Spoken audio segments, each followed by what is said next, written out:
Okay, let's be honest. Nobody gets excited about reading privacy policies. Especially Facebook's. But Yeah. guess what? We did it for you, Yeah, and you might be surprised to find out.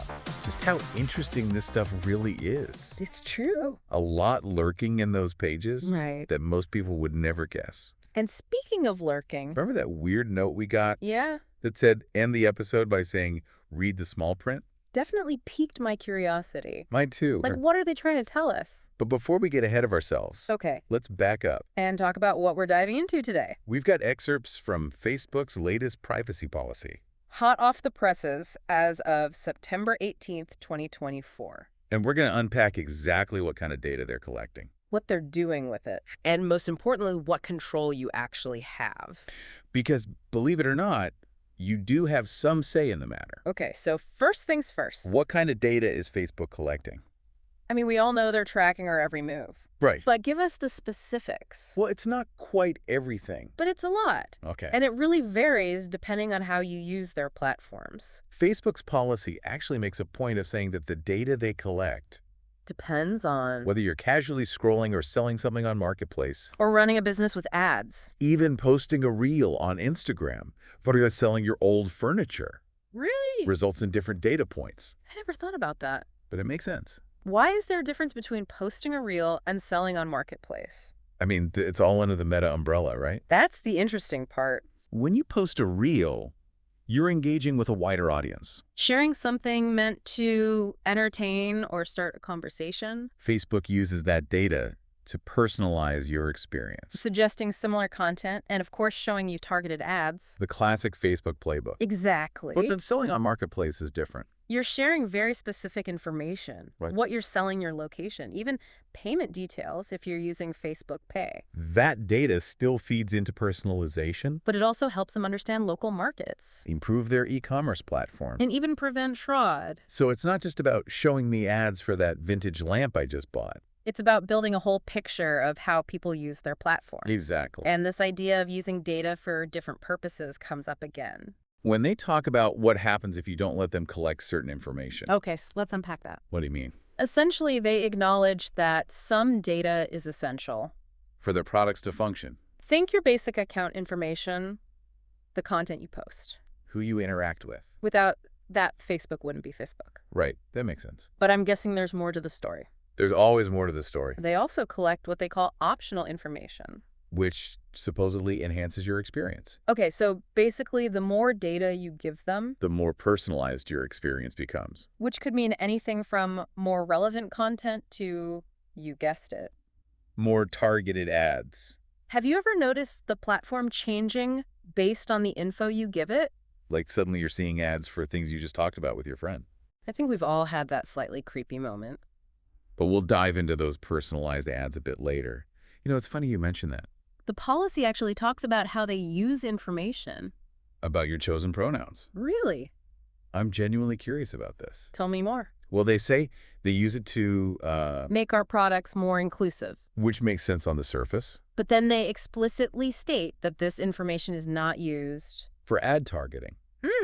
That's interesting. So they're acknowledging the importance of inclusivity. But also drawing a line when it comes to using certain data points. For advertising. Exactly. It seems like they're at least aware. Of the ethical considerations, even if they're overall practices. Might raise some eyebrows. That's a good point. And it makes you wonder what other data points they might be using. The unexpected ways. Are they analyzing the content of our posts for emotional tone? Or looking at our music preferences. It really highlights how much they're gathering behind the scenes. Speaking of gathering behind the scenes. We've talked about the data Facebook collects directly from you. But things get even more interesting when you look at the data they gather. That's not directly linked to your name or profile. Okay, now we're getting into the really juicy stuff. I think they call it de-identified, aggregated, or anonymized data, right? Right. Essentially, they take all the raw data they have Strip away any personally identifiable information. and then lump it all together. It's like taking a giant data smoothie. Where they blend everyone's information, but you can't tell whose ingredients are in there. So even if they can't link it back to me personally. They're still using my, let's call it data dust for something. You got it. That anonymized data helps them understand broader trends. Demographics, user behavior patterns. All incredibly valuable for things like refining their algorithms. targeting ads to specific interest groups. And making business decisions. So even if I'm super careful about my privacy settings, There's still a chance my data dust is contributing to Facebook's bottom line. it's highly likely. But to be fair, this practice isn't unique to Facebook. Lots of tech companies that handle massive amounts of data do this. Okay. The key takeaway here is that even data that's not directly linked to you Still has value and plays a significant role. in how these platforms operate. Okay, so we've covered what they collect. But the real question is, How do they actually use all this data? and I'm guessing it's not just for sending me birthday reminders. Definitely not just birthday reminders. Facebook's policy outlines several ways they use your data, Some are obvious, like personalizing your newsfeed, or showing you targeted ads. but others might surprise you. Okay, give me the inside scoop. What else are they up to? Well, let's start with the most common use. Providing, personalizing, and improving their products. This is where that data smoothie we talked about comes in. By analyzing how you and millions of others interact with their platforms. Facebook can fine-tune your experience, Showing you more of what you like. suggesting new friends or groups. And yes, serving up those eerily accurate ads. Okay, so nothing too shocking there. But this part of the policy also mentions. Promoting safety and security. What exactly does that mean? Basically, they're saying they use data to keep their platforms safe. From things like spam, hate speech. And other harmful content. So they're using our data to fight the good fight against all the bad stuff online. That's the idea. They say they use it to detect and remove harmful content. Identify fake accounts. And prevent various forms of abuse. And, we've seen a lot of that in the news lately. Election interference misinformation. Right. Facebook argues that collecting this data helps them stay ahead of these threats. Because preventing harm is a huge issue these days. And it seems like every platform is grappling with it. But it's a double-edged sword, right? Yeah. Our data can be used for both good and well. Let's just say less than ideal purposes. It makes you think twice about what you share. And how much you rely on these platforms. That's the inherent tension at the heart of these data-driven platforms. It's a trade-off we all have to consider. But let's not forget about another significant way. Facebook uses your data. For measurement analytics and business services. Ah, yes. The part where my online activity becomes a data point on a spreadsheet somewhere. Exactly. Facebook provides businesses with a ton of tools and insights. Based on user data. This allows them to track ad performance. Understand their target audience. And basically make their marketing strategies as effective as possible. So when that local bakery knows exactly when to show me an ad, For their sourdough bread. that's my data dust at work again. You got it. They're using aggregated data to target those ads. And make sure they're reaching the right people. Okay, I think I need a snack break after that. All this talk about data is making me hungry. But before we move on to the next part, I'm curious. Have you ever used these business tools yourself? You seem to know a lot about how they work. For someone who claims to not be a business owner. You sure know a lot about how this works. Hey, knowledge is power, right? But speaking of power. Let's shift gears to a topic that makes everyone a little uneasy. Okay. How Facebook shares your data. Get ready for this, because data sharing can get a little wild. I'm seeing a visual here. Hands holding a phone using Facebook login. Is this about those login with Facebook buttons Yeah. that seem to be everywhere these days? You bet. This is about how Facebook shares your data. Both within their ecosystem of products, Think Instagram, Messenger, WhatsApp. and externally with what they call integrated partners. Okay, let's break it down. First up, the Meta family reunion. How exactly does data flow? Between Facebook and its siblings, Think of it like a family sharing cookies. when you use your Facebook login for Instagram or Messenger, You're essentially giving them permission to share certain information with each other, okay, like your profile info, your activity on each platform. even your contact list, So Facebook is basically playing digital matchmaker with our data, trying to connect all the dots across its empire. pretty much. They say this data sharing creates a more seamless and personalized experience. But it also raises concerns about just how much information they're centralizing Right. and how it's being used. Especially since most of us probably just click agree Right. without reading the fine print. When we connect those accounts. Okay, so that's the family cookie jar. What about those integrated partners? Who are we talking about here? And what kind of access do they get? Integrated partners are basically third-party apps or websites. You choose to connect with your Facebook account. News sites, online stores. Even those addictive mobile games that offer you free lives Oh, if you share your profile. I've totally fallen for that one before. But what exactly does Facebook share with these partners? It varies. But it boils down to two categories. First, your public information. Your name profile. Picture anything publicly viewable on your Facebook profile. Is fair game for any integrated partner, Okay. regardless of your privacy settings. That makes sense. If it's public anyway. They're not really giving away any secrets. Right. But what about the non-public stuff? Here's the catch. Facebook says they don't sell your data to third parties. Okay. And this is an important distinction. They do share it. With partners, vendors, service providers. All under the guise of improving their services. And personalizing your experience. The policy has a whole laundry list of reasons. But so basically, they're not selling our data. They're giving it away for free. It's a mutually beneficial arrangement, you could say. But Facebook does have rules about how these third parties can use your data. And you can control some of these connections through your privacy settings. The key is being aware of what's being shared. Okay. And making informed choices. You're preaching to the choir, my friend. But before we get to the empowering part of this conversation, you know where we actually learn how to take back control? we have to talk about the elephant in the room.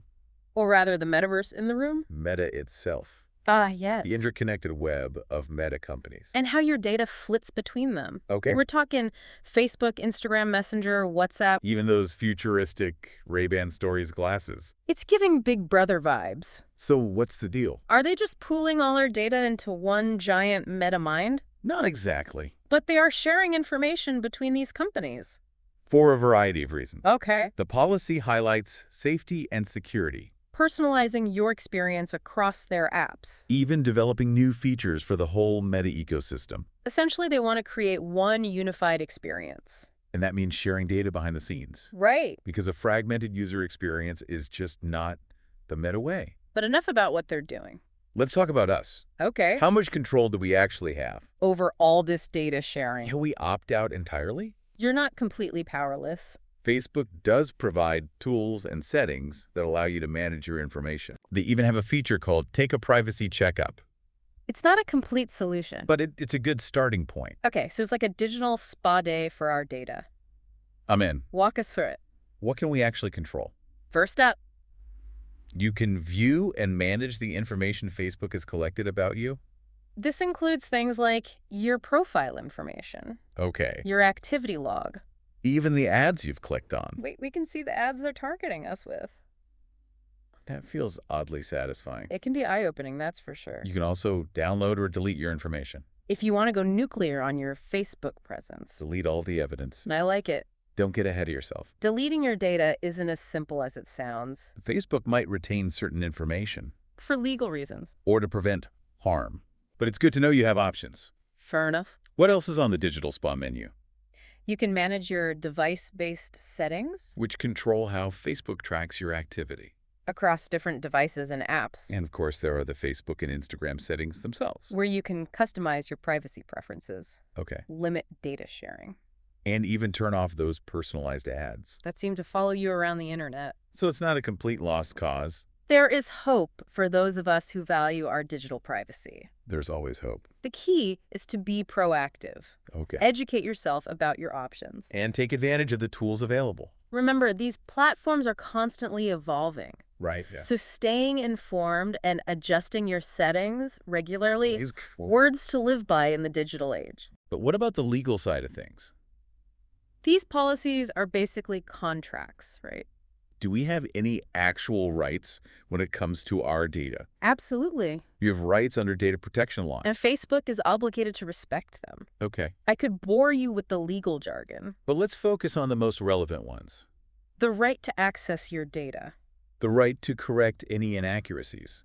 The right to delete your data in certain circumstances. And the right to object to how your data is being used. Okay, so we're not just digital peasants at the mercy of the Facebook overlords. Not exactly. You have a voice and you have rights. If you believe Facebook is mishandling your data, Or violating your privacy. you can file a complaint with their help center. Or even contact your local data protection authority.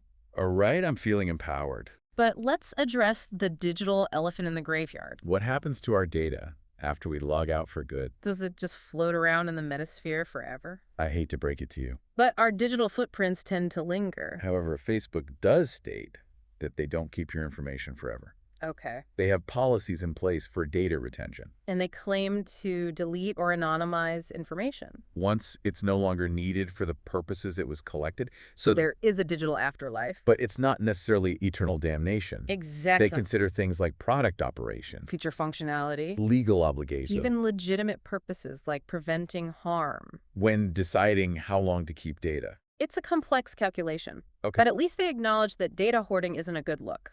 I guess that's a start. But let's be real. We live in a globalized world. And data has a tendency to cross borders faster than a seasoned traveler with a frequent flyer card. Right. Where in the world does our Facebook data actually reside? Your data might be taking a global vacation as we speak, Facebook operates data centers around the world, and they transfer information between these centers. as well as to partners and service providers in various locations. Right. They claim this is necessary for providing their services. Data analysis and security. So our data could be sipping virtual margaritas on a digital beach somewhere. And we'd never even know. But let's get real for a moment. What about the serious stuff? When might Facebook share our data with law enforcement or government agencies? That's a heavy but important question. Facebook is obligated to comply with legal requests. So if they receive a valid warrant, court order, or subpoena from law enforcement? They might have to hand over your data. Okay. They also reserve the right to share information, To comply with laws prevent harm to themselves or others. and protect the integrity of their platform. So basically, if you're planning anything illegal, Don't post about it on Facebook. that's probably good advice in general. But it's important to remember that Facebook has a responsibility. To cooperate with law enforcement in certain situations, They even have a whole section in their policy. about how they handle these requests and the guidelines they follow. So they're not just handing over our digital diaries willy-nilly. Not quite. They claim to scrutinize these requests carefully. And only share data when legally required, Okay. or when it's necessary to prevent serious harm. Well, that's somewhat reassuring, I guess. But with all these policies and practices constantly shifting, Like the digital sands. right? How are we supposed to stay in the loop? Will Facebook actually tell us if they make any major changes? They're obligated to. At least for significant changes to their privacy policy? You'll typically get a notification, usually in the app itself, Okay. and they're supposed to give you a chance to review the updated policy. Before you continue using their services. So basically, keep an eye out for those pop-up notifications. That we usually just swipe away without a second thought. Exactly. It might be annoying. But sometimes those pop-ups contain crucial information. About how your data is being used. Well, there you have it, folks. We've navigated the treacherous terrain of Facebook's privacy policy. Unearth the hidden gems of data collection And maybe even found a glimmer of hope. for maintaining some semblance of digital privacy. It's been an enlightening journey. But like all things data-related, It's an ongoing process. policies change, new technologies emerge. The conversation about our digital privacy continues. Truer words have never been spoken. But before we sign off, Remember that cryptic message from the beginning of our deep dive? end the episode by saying, read the small print. Oh, yeah. It really makes you think. Are we really in control of our data? Or are we just navigating a digital world? Where choice is nothing more than an illusion. That's the million-dollar question. Our work here is done. But your journey toward digital enlightenment has just begun. Read the small print, stay informed, and question everything. Until next time.